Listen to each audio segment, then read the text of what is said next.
I now look to Muda Safran to continue the case for the proposition.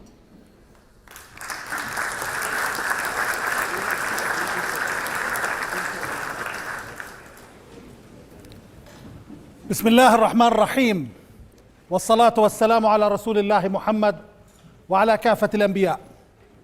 In the name of God, the merciful, the most merciful, with prayers and peace be upon all prophets, including our Prophet Muhammad. I stand before you today as a Jordanian Palestinian, the son of two Palestinian refugees from the suburbs of Jerusalem. I am a textbook Palestinian. I've suffered all the pain. I've been through all of it. While everyone else is talking about the Arab-Israeli so-called conflict, we are the ones who are actually experiencing it. While the BDS is bleating about our rights from London, we are suffering jails and torture in Jordan. The saga continues for 70 years now. Everyone has a stake except us. We are the ones who have no say, while everyone theorizing, lecturing us how we should be treated and what should happen to us and how evil those Zionist Jews are. Meanwhile, no one says a word about 6.2 Palestinians in Jordan, not 2 million, according to a well-documented US intelligence cable made available by WikiLeaks.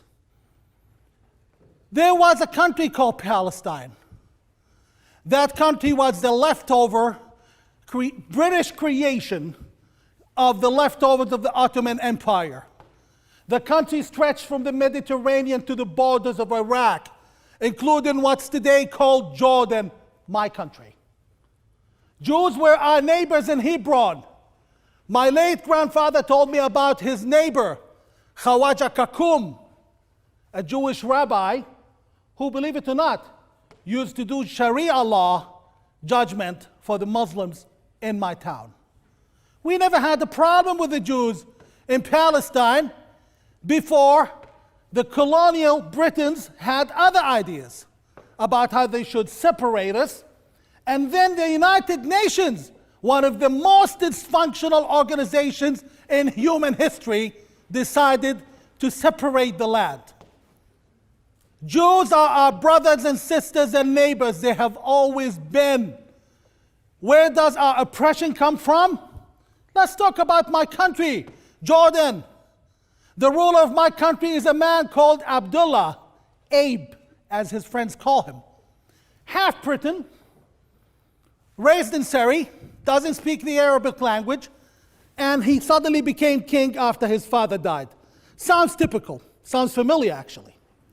At the same time, this gentleman, since he took over, he cut off every single right Jordanians of Palestinian heritage had in Jordan.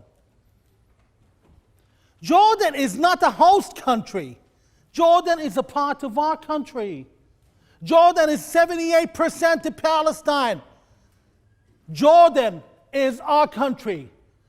How come you never hear anyone speaking about the king of Jordan denaturalizing up to 500,000 Jordanians of Palestinian heritage between 2004 and 2010? No one speaks about it. You wake up and your passport is taken away.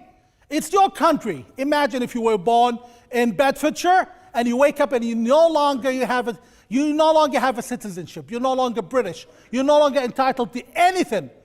And the Queen has done that to you. Now, this happens in Jordan. We're deprived of every basic right, including joining the police force and the army. Every right, including state benefit. But one right that the king has, which he would never give up, is his right to collect taxes from us. We are some of the most taxed Arabs. This today, the king has become so collective in his punishment of the people. Our East Bank Palestinian Jordanian brothers, what some of you call the Bedouins, okay, they're now under the same plight. He's torturing all of us. Does anyone talk about it? No. Everyone's busy talking about Israel, and how bad the Jews are, killing the Palestinians and butchering them. Why is that so? Meanwhile, the plight doesn't stop with Jordan. Jordan is the Hashemite kingdom is the most ruthless oppressor of the Palestinians and has been since 1970. It's the media's best kept secret. You go to Lebanon, where children, Palestinian children, are not allowed to be admitted to state hospitals even if they have the money. And the suffering and the tragedy rolls down into us being second-class subhumans in the eyes of most Arab governments. Why is this? This is simply because the conflict is not actually a conflict. It's a well-designed, carefully manipulated, strategically implanted crisis that has been rolling for 70 years. An example of that is how many organizations have been created to deal with the so-called conflict. The Quartet, for example. What has the Quartet achieved? Nothing, except a very generous bill charged to the United Nations. I'm here to tell everyone, in the capacity of me being the rightful and only legitimate leader of the Palestinian Jordanian majority and the people of Jordan. We don't want the war with the Jews. We don't hate the Israelis. Go to the protest in Ramallah. In Gaza, they used to be in the hundreds of thousands. Today, Hamas has to pay each child $20 so they can go to the fence and throw rocks. You didn't hear this from the public because they would get punished by Abbas and the Palestinian Authority and the King of Jordan for it. We've had enough. So have the Israelis. And I tell all of those who have done very well through the conflict, be it the King of Jordan, be it Arab regimes, United Nations officials, EU clowns, the game is over and the happy hour has ended. And we're moving forward and we're embracing the Jews. And this is going to happen.